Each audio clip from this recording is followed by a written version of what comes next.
welcome to another marketing strategy session. Today, we have Tarun Stevenson on with us, and he is a leadership guru, master expert.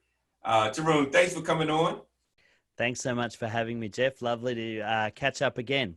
Yes, we had a great talk the last time when we were talking about different things in marketing and business. And today, we're going to talk about leadership. And you've been basically helping leaders across the world build their leadership teams and understand how leadership works. And I mean, all of us are born to feel like we're leaders, but I think that some of us can use a little bit of help when it comes to leadership. I know I can. Well, I think we all can. And, I like to say that everyone's a leader, even if you don't have a title, because you're all leading someone, whether it's your family, your children, your spouse. More than anything, we all start by leading ourselves. Yeah. And so really, I think leadership applies right across the board, regardless of whether it comes with a title or not. Yeah, I mean, and that's a great point. You talk about even if it's leading yourself and starting off. I had a chance to listen to your webinar or your live when you were talking about your lead system. And you started off with leading yourself, having a self-assessment and self-awareness. Tell me a little bit more when it comes to, understanding leading yourself.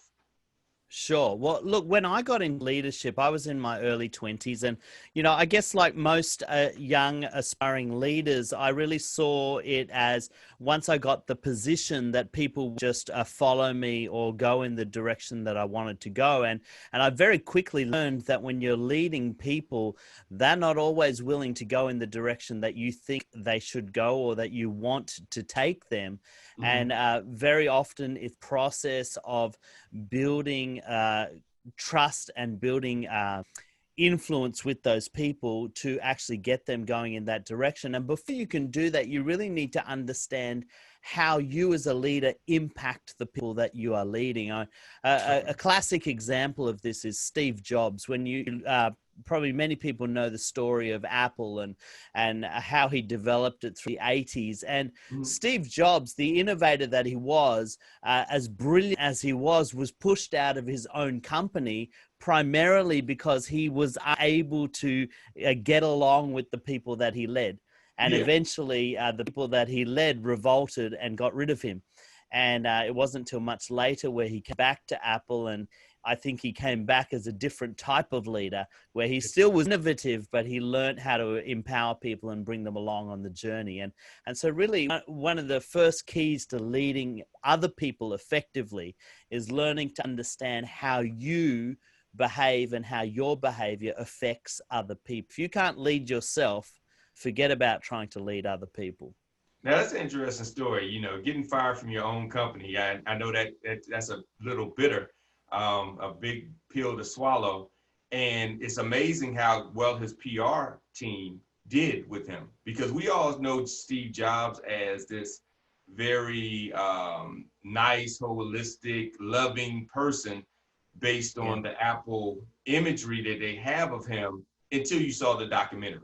When you saw that's right. Afterwards, you're like, wow, he wasn't nice at all, in those documentary notes. But, his PR team did a great job of making it seem as if he was just this, I guess you would say, flower power type. Everybody love everybody. We just all here to love each other. So in marketing, if you're not a very loving leader, have a good PR team. You need to have a great PR team. Yeah, well, absolutely. I mean, he certainly managed to put a good spin on it. And, most people weren't aware of that until, the movies and the books started to come out. But I think that's true of a lot of leaders we see as their stories have been told in hindsight. You saw that with the movie about the founder of McDonald's, Ray Kroc. He's always been used as an example of an inspiring leader, but he was a bit of a jerk to the people that he worked with as well. And so I think there's that other side that we have to be aware of, is the legacy that we leave is really how we treated people and how people remember us. I think that's far more powerful than the things that we build when we're leaders. And sometimes as leaders, we get very focused on what we're building and forget that the people that we impact along the way are the ones that will remember our legacy. That's true. And, it's amazing, especially when it comes to leadership and you have different leadership styles. And, we see the ones that are very, I would say, creative and open. And there's more of the everybody come in, everybody's opinion matters. We're a team. Let's do all this together. I am a teammate, not just your boss in a sense. And then we have those that are the more stern, shrewd businessmen. I don't care about you missing time with your family. I don't care about this. We need to get the bottom line, met. And by any means necessary, grind, grind, grind. If not, you're fired. I would say probably the Donald Trump approach, where it's the tyrant and you're fired and high pressure leadership. How do you find out the balance? Because at the end of the day, when they make the movie about you, they make it about your success. I mean, nobody interviews a leader of a failing company, So it's a successful company, and they show the two different types of leaders: the hard-nosed and the very, I guess you would say, family-oriented, nice type. And both are so far on the different ends of the spectrum. It's kind of hard to say what type of leader should I be? How can I find my inner leader? Sure. I think you make a good point where you say that both far ends of the spectrum, both styles of leadership have their merit in certain circumstances, but anything on a far end of the spectrum always has limitations.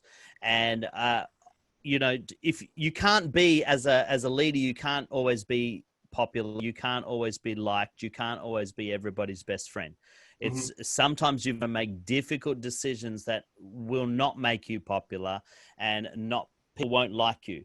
But at the same time, you can do it in a way that doesn't alienate people or ostracize people from who you are and where you're trying to take them. I think ultimately you've got to be thinking about what is most valuable in your leadership. And a good friend of mine who's a leadership coach and an expert in emotional intelligence, Bobby Allen, he says this. He says, people are your greatest capital.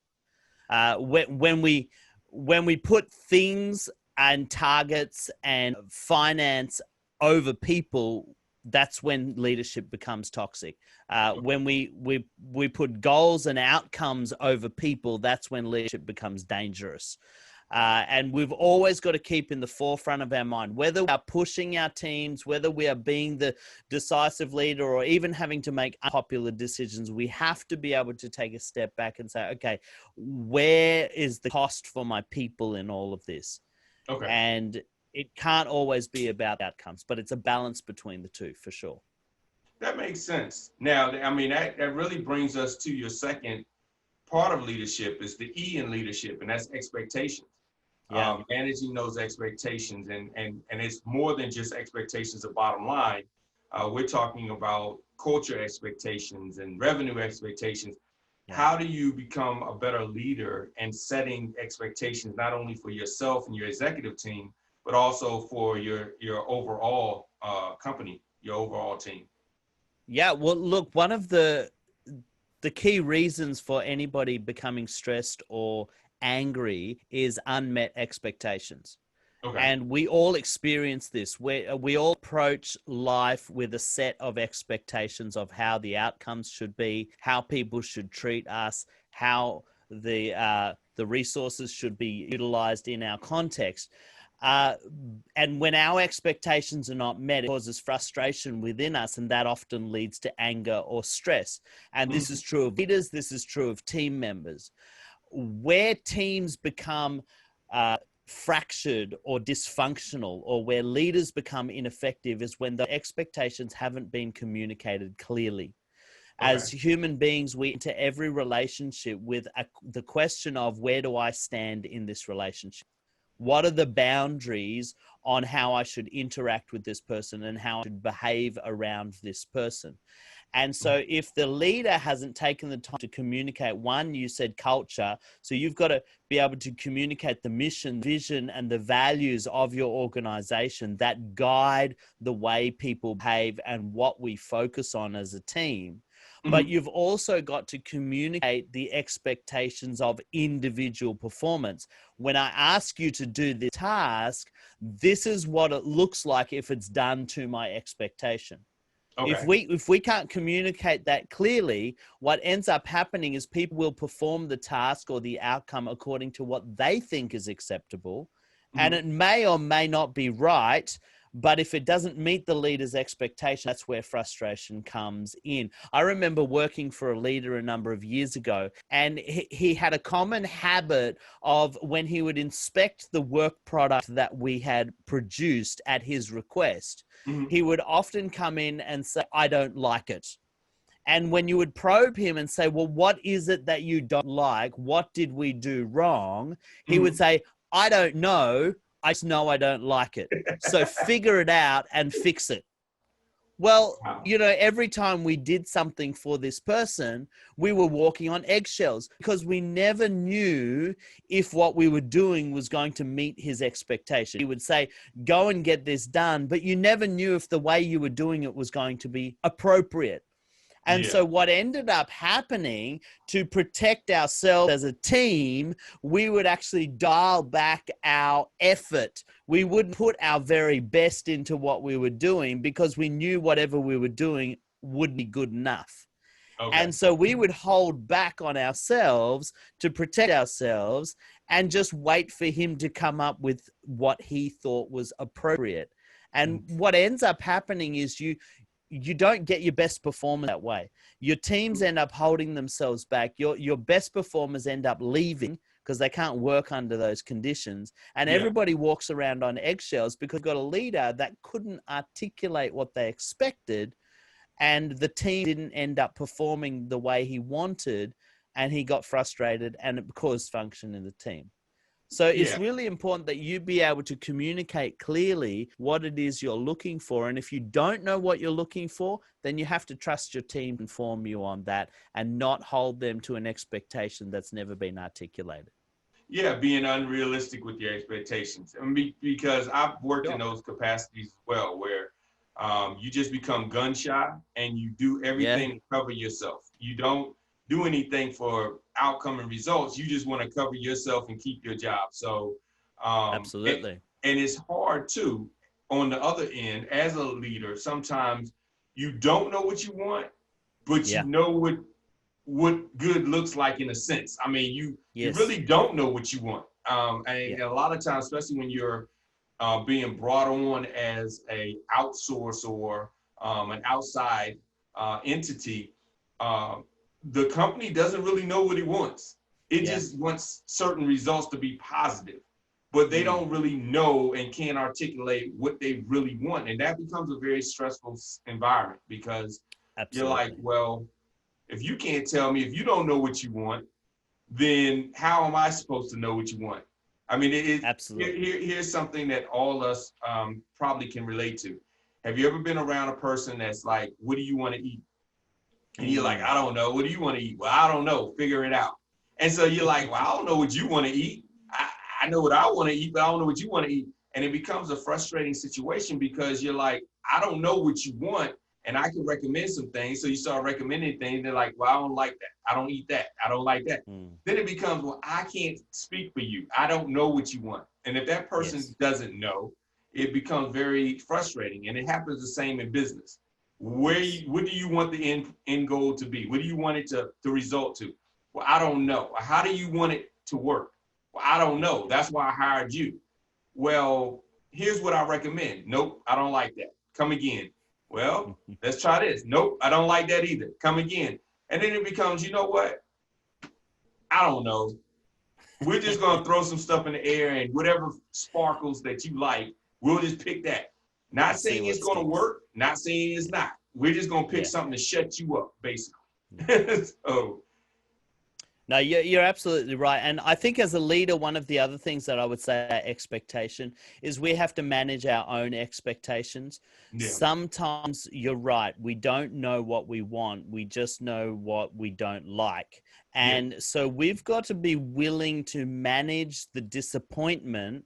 Our teams don't help us to find what we're looking for. You know, it's Yeah. not their fault because we don't know either. They're trying to give you something, and so you've got to manage your expectations and keep the conversation open. You know, ask questions, ask probing questions. Now, if you're on the other side of that leader, if you're, say, the marketing person that's been brought in, take the time to keep asking questions. One of the questions I like to ask is, okay, can you give me an example of something you absolutely know that you don't want? Yeah. What would it look like if I've completely missed the mark? Well, Oh, at wow. least we can eliminate that.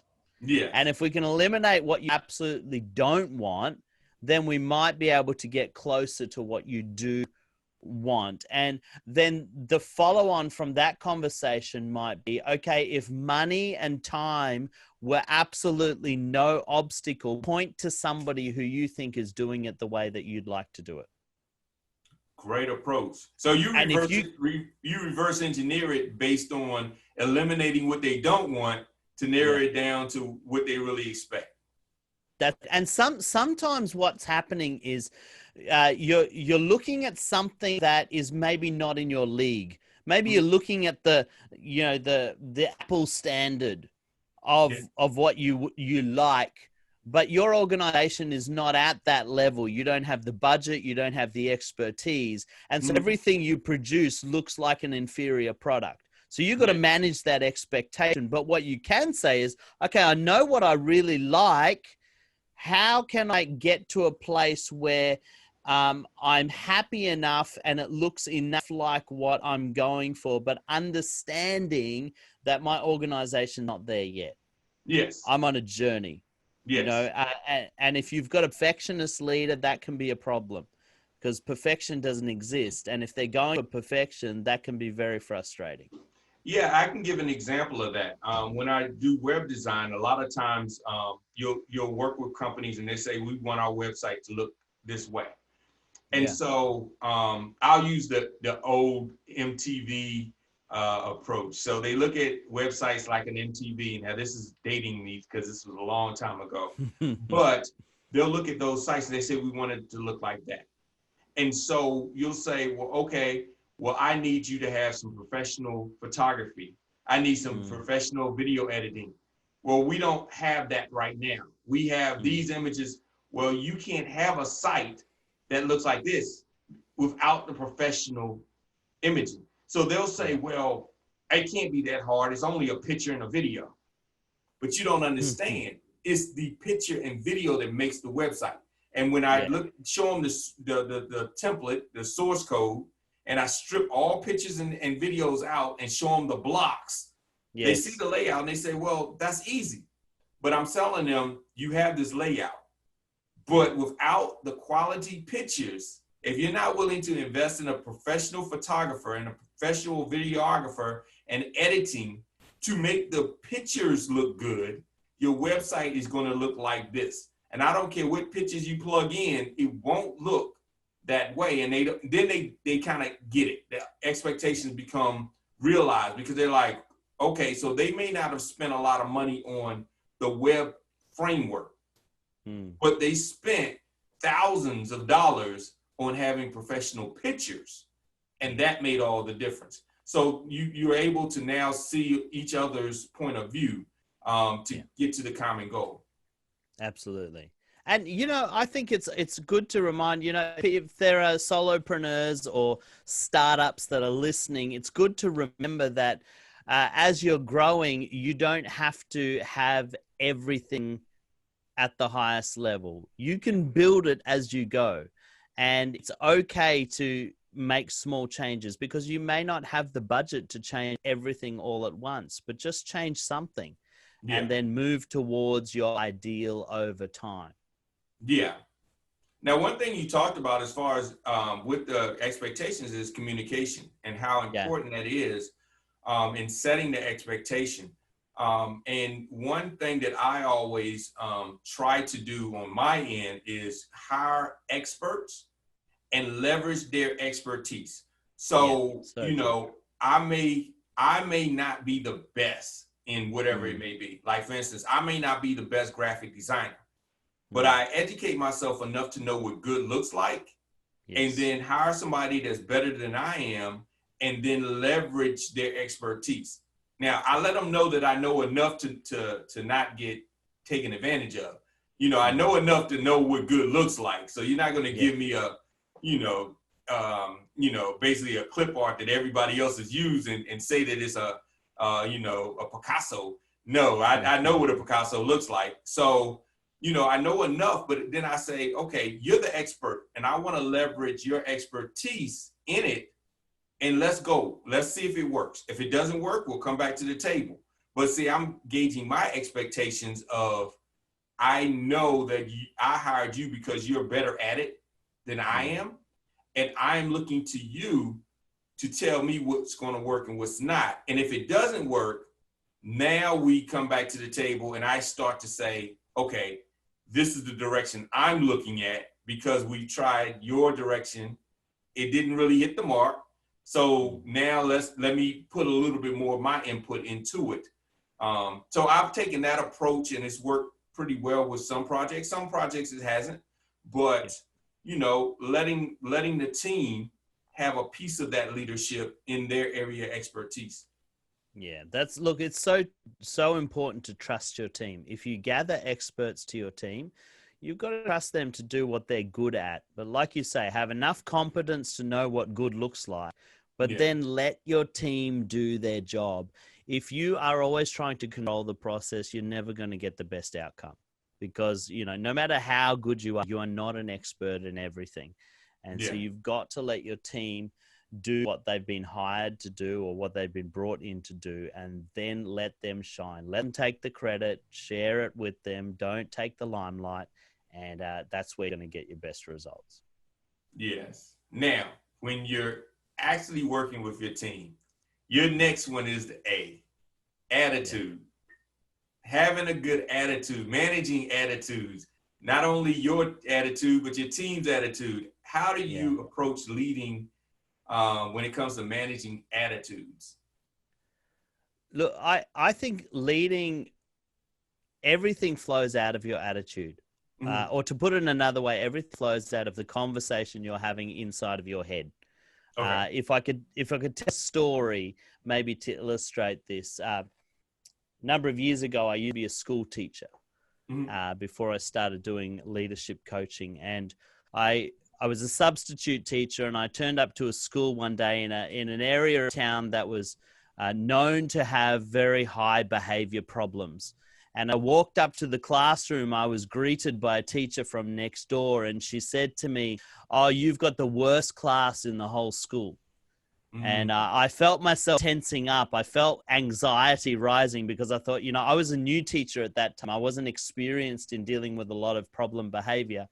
And something inside my head said, "You got this, Stevenson. You've got this. Just relax." And that was my attitude. That was the conversation in my head. And so to manage the attitude, I said to this teacher, and I don't know why I said it, but I just said it in the moment. I said to her, "Not to worry. I don't have naughty kids in my class, only good kids." Okay. And she laughed at me, and she said, "No, you don't know this class. They are the worst class in the whole school. If you have problems, you best call me and I'll come and deal with them." I said, "All right, no problem." And so I walked into the class and I started setting up, and two girls turned up early and they said, "Oh, sir, this is the worst class in the whole school. They're going to give you a lot of problems today." And they got the classroom photo off the wall and they came over to me and they showed me all the boys that I was going to have problems with. And I said, "Girls, thank you so much for your concern, but Mr. Stevenson doesn't have naughty kids. I only have good kids." See, what was happening is I was growing in confidence. As I managed the story in my head, I started to feel less anxious, and then I started to manage the attitude of the kids in the class. I started to convey my confidence to them, and they laughed at me and they said, "No, you never had this class. They're the worst class in the whole school." I said, well, just don't write me off just yet. Just let's see how we go. And the class came in and I started taking the role, and I got halfway down and I called out this boy's name. His name was Cameron. And he stood up. I'm not making this story up. This is every word of it's true. And he stood up in the middle of the class and he threw his hands out in a grand gesture. And he said, Mr. Stevenson, I am the naughty boy in the classroom. And the class roared with laughter and looked at me. And I said, Cameron, lovely to meet you, but I've got one problem. I don't have naughty kids in class, only good kids. So you couldn't possibly be the naughty boy in my classroom. And he said, no, you don't understand. I actually am really naughty. And every time we have a substitute teacher, I always get kicked out of the class. I always get sent to the principal's office. I said, Cameron, let's try something different today. Let's see if you can be my best student. And let's see if we can help each other have a great day. Well, a funny thing happened with Cameron is Cameron followed me around that class all day trying to be my best student. He kept on saying, Mr. Stevenson, am I having a good day? Can I help you, Mr. Stevenson? Can I be your line leader, Mr. Stevenson? Can I hand out your worksheets, Mr. Stevenson? See, what happened was when I arrived there, everybody had a perception of this class. They were the bad class. They were the naughty kids. And my story in my head, my initial reaction was, oh no, this is going to be a difficult day. But I decided to manage the story by telling a different story to everybody else. Yeah. I was faking it. I was scared. I was still anxious about the class, but I was faking it. And I kept on saying to everybody, hey, this is a great class. We're going to have a great day. Yeah. A funny thing happened is I had a good day. And I didn't have a naughty class. And as I left that day, the teacher from next door came out and she called after me. And she said, are you some kind of magician? I have never seen that class behave for any substitute teacher before. What did you do? And I was being a bit of a smart aleck. And I said to her, I told you I don't have naughty kids. I only have good kids. Yeah. I'm telling that story and how it applies to leadership is, the way your team behaves starts with the story you tell yourself about your team. Yes. You may have difficult people in your team, but they're only going to become the people that you describe them as. Makes sense. If you see a lot of difficult people and this is true if it's going the other way, if you're dealing with a difficult leader. A lot of different people are behaving out of the way other people have treated them in the past. It's very seldom about you. It's usually because they've been hurt by somebody else or they've been abused or mistreated by someone else. And so they give you their worst behavior just to test how safe they are with you. Okay. And so if you can be the person that manages the attitude or the perception that you have of them and you communicate to them trust, you communicate to them the possibility of being better. Mm-hmm. What will happen is they will rise to the image or the standard that you present for them. And so when I'm talking about attitude, you've got to manage the story or the feelings that you have about your own ability, but you've also got to manage the attitude and the stories you tell yourself about the people that you lead.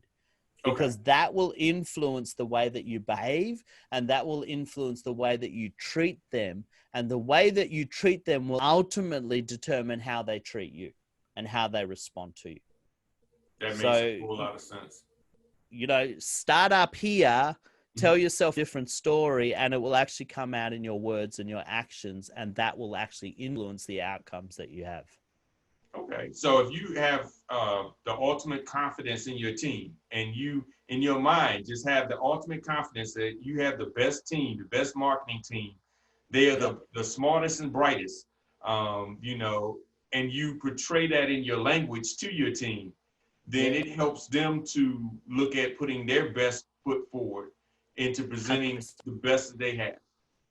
100%. I mean, you tell me, Jeff, would you prefer somebody yelling at you or encouraging you? Encouraging. I've had yes. Of course, all of us do. All of us love to be told that we're doing a good job. All of us love to be told that somebody believes in us. Yeah. And, we've got to be careful. Don't be disingenuous about it. Don't, say things about them that are simply not true. Yes. But you can always find something good to say.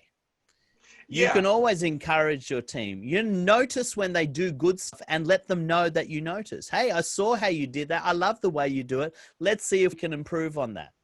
yeah, You know, yeah. One of the things that I like doing is I like if it's something that I don't like, I like saying, hey, this wasn't your best work. yeah, I know you can do better because I love what you did here. And great. I'll refer, because when you're hiring somebody, you're hiring them based on past performance. And so you So have a true. point of reference. And you're like, look, man, this is not your best work. When you did this, this was awesome. I love the way you did this, this, and this. But Yeah, here kind of looked like you weren't at your best. I mean, yeah, here's some things that I noticed. And you start going through some things, this may not have been up to your capability, because now you're mm, putting the ball back in their court to say, it's not that I don't believe in you, it's not that I'm upset with you, but I know that you can do better. And again, it goes back to the attitude of, I know that you can do better, you probably know that you can do better, so yeah, let's look at this again and put it up to your standards. And that always seems to help. But when you start saying, let's put it up to your standards, mm, then they can do a self-assessment and say, yeah, I didn't really do my best. I can do better, yeah, versus you didn't do up to my standards. yeah, And if they're an expert, they're like, well, I've seen some of your stuff. Your yeah, stuff don't hold a candle to my stuff. So your mm, standards can't be but so high, yeah, so. yeah. No, you're so right, Jeff. And I think when you have to have those hard conversations, if you can frame it around what their potential is, rather Yeah. than highlighting what their failure is, people are far more willing to rise to that and make the effort to correct or to self-assess in a more positive light. Yes. But but you have to manage that because sometimes people have reputations that can influence the way that you think about them. And Yes. so you've got to be careful that you don't let those attitudes influence the way that you think about them. Even if they are a difficult person, you've still got to manage the way you think about them, because that will ultimately influence the way you treat them and talk to them. That's true. That is true, because there are certain people will use the same storyline through school, that Mm, go through school looked at as the bad child, but they really aren't. They're really smart. They really want to be good kids, but yeah. situations outside of that environment, that school environment, Mm, is stressful. And if the mm, same situations were in your life, you would react differently. So so it's true. like you're not thinking about everything. You're just saying, well, when he gets here, he's sleepy. Yeah. Well, he may have been up all night, Yeah. because let's say, for instance, he was evicted. His Mm, family was evicted. He was on the street. It was a long night. yeah. He came to school though, because most Mm, people wouldn't even come to school, but he came to school, but he slept in your class because he didn't yeah. sleep all night, because he was on the street trying to figure out where he was going to lay his head next. You don't look at that. You just look at, he's always sleeping in my class. And so, when you're starting to look at your team and in marketing, Mm, um, they may have come from a different environment, and you're mm, not keeping that in mind. Like, for instance, right now, yeah. um, let's just use the COVID situation, the pandemic Yeah. situation. Yeah. You may say, well, so and so didn't make the meetings. They're always not on the calls. They're always da da da da. Well, they may be working remotely, Mm, and something may have happened with the internet connection in their area. You ain't consider that. You're just now all of a sudden in your mind saying that they're not very responsible. yeah. And come to find out, it's not that they're not responsible. Certain situations, or they may have caught the actual COVID, and they were ill.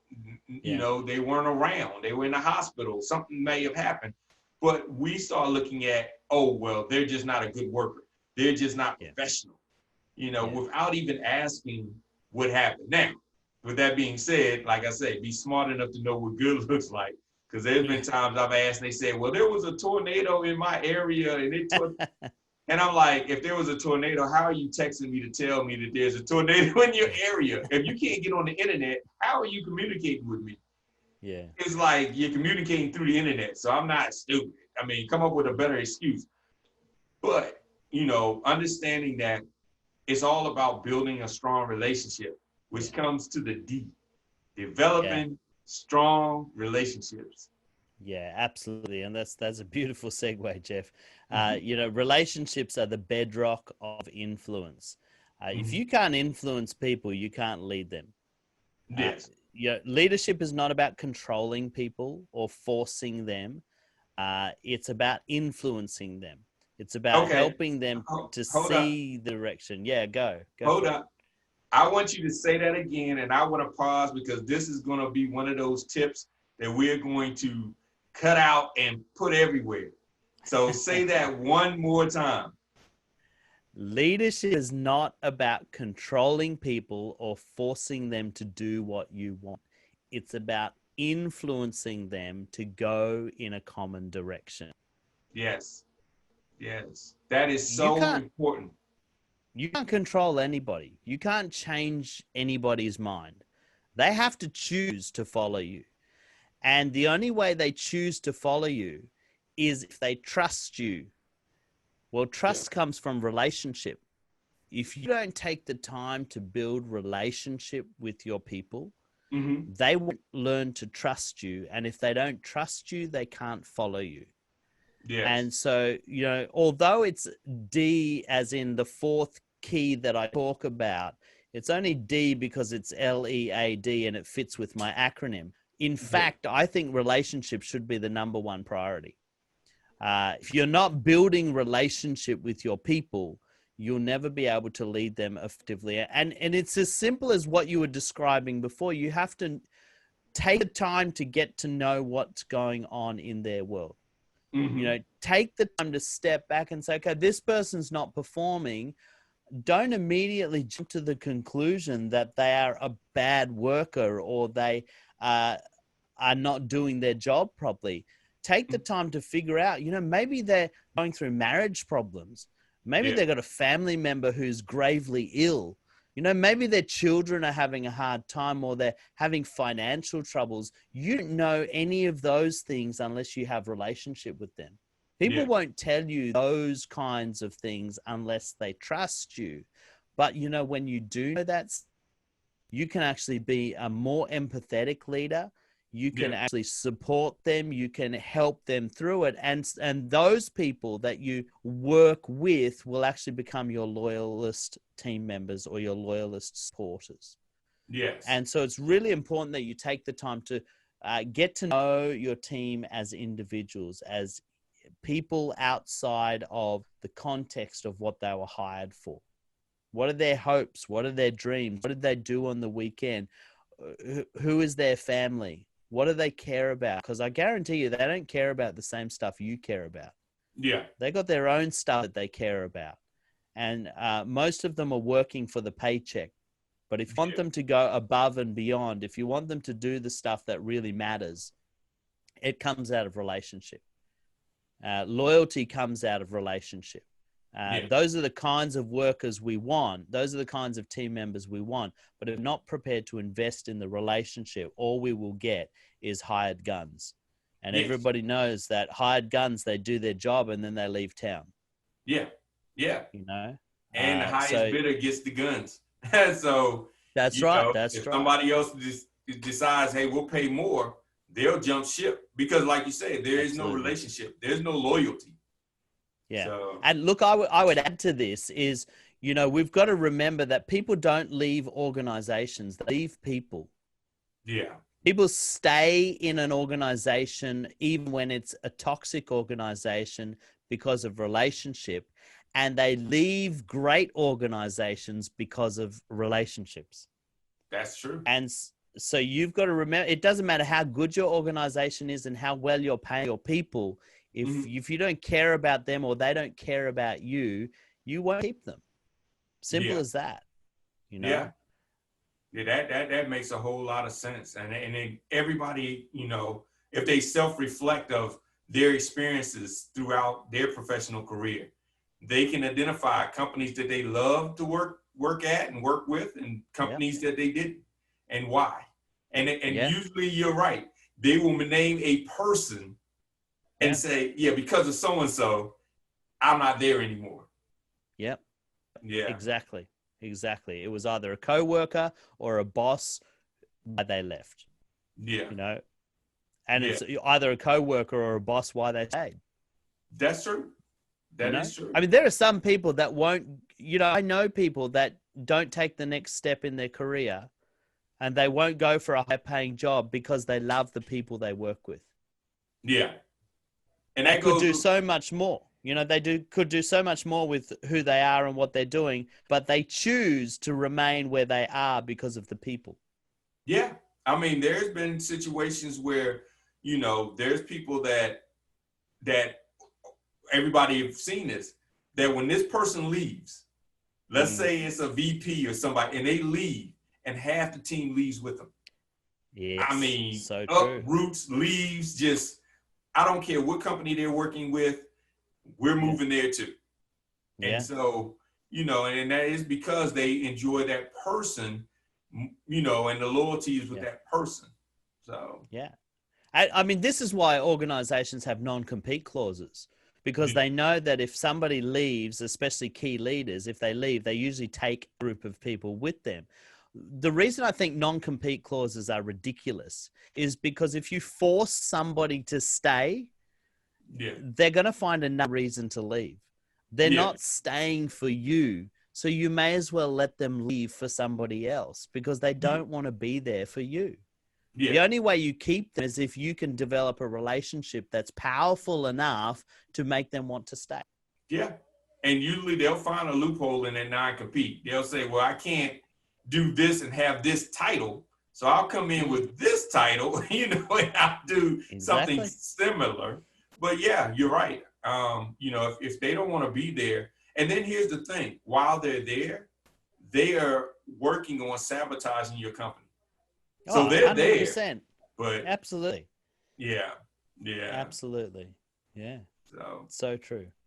so you have a workshop that you put on that you actually walk through the different leaderships, and you talk about different experiences like the one that you had with uh, the yelling match that you had with another employee, Yeah, yeah. and so forth. How can somebody get into the workshop and kind of Sure. build their leadership skills? Yeah, absolutely. Look, so what we've talked about today, the four keys to leading, lead yourself, expectations, attitude, and develop relationship. That comes from a webinar that I have, and I'll make available to your listeners. I'll send you the link for that, and that's called Lead Like a Boss, and how to lead difficult people without losing it. That's my subtitle. And it's a 1 hour webinar where I will walk people through some of the keys to how you can lead people, because whether difficult or not, the reality is you're always going to have challenges in your leadership. And this is whether you're leading up, whether you're leading sideways, or whether you're leading down. You've got to deal with complex relationships and challenging relationships. And so that's one of the ways that, I just like to walk people through some skills on how they can improve their leadership. Now, that webinar will also, I do take a bit of time to talk about a course that I run, and that's a 7-lesson video course that I have called Leading for Success. And Mm-hmm. so if people are interested in going further, certainly they can get involved in the Leading for Success course. And I actually get involved in doing some coaching sessions with them and take them a little bit further in their leadership. But if you want a taste of what we've talked about, then definitely the Lead Like a Boss webinar. It's absolutely free, and I'll make it available to your listeners so that they can get the link and get onto that. Cool. That is great. So, Tarun, thanks so much for being on the call and sharing so much. And it's always a pleasure talking. Hopefully, we can maybe do a partnership of live streams where we talk leadership and marketing and business all the way around, and maybe do a couple of live streams that people can come in and ask their questions. I think that'll be a Jeff, good thing to do. I'd love to do that. And, I think interactive live streams are really where it's at, in the sense of if people can ask questions, we can talk about stuff that people really want to hear. And, Yeah. it's good. I love having these conversations with yourself. But you're right. We need to get listeners involved in the conversation, and it would be my absolute pleasure to do that at a future date. Great, great. So everybody, this has been another marketing strategy session. I do appreciate having Tarun on to share his leadership knowledge with us. I've learned a lot because, like I said, being the best leader helps you get the best team, and that helps you get the best results. And I hope that you learned a lot. If you have any questions, feel free to ask questions in a comment area, and we will get those questions answered for you. And then, if you are looking for that live stream that I just mentioned, also let us know. Let us know if you're interested in it, and that'll help us gauge if it's something that the actual audience wants. We don't want to sit in a bubble and say, hey, this is a great idea. We want to know from you if it is a good idea and something that's of value to you. And then if so, we want to bring it to you and help you grow your business. So, once again, thanks everybody. Thanks, Tarun. And everybody have the best of success. Great. Thanks, Jeff.